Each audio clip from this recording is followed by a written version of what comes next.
Tabii sen hastanın başka hastalıkları da var.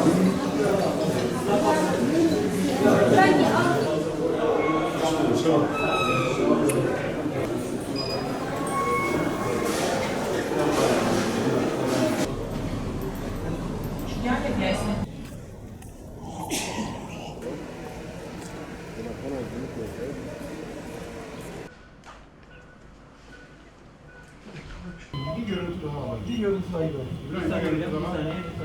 Evet. Hayır. O parayla. En alta kadar gönder. Biraz daha. Muhammed bir saniye. Sonra sordum soruşturdum. Urfa'da var dediler. Geldim. Burada da görüştüm ve girdim. Yaptırdım yani. Şu an hiçbir şikayetim yok. Herkese de tavsiye ederim yani.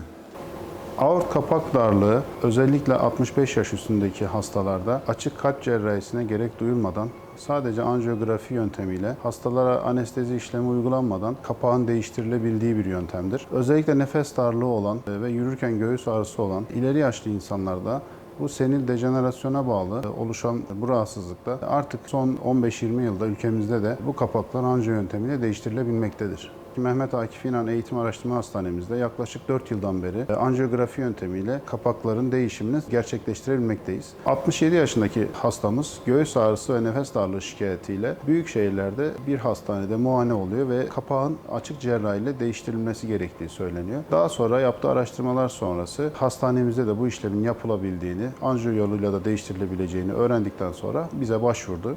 Yaptığımız tetkik ve tahliller sonrasında hastanın anjiyo yoluyla TAVI dediğimiz kapalı sistemle bu kapağın değiştirilebileceğini kendisine tavsiye ettikten sonra bu işlemi uyguladık. Gayet başarılı bir şekilde operasyon sonrası hastamız sağlığına kavuşmuş oldu.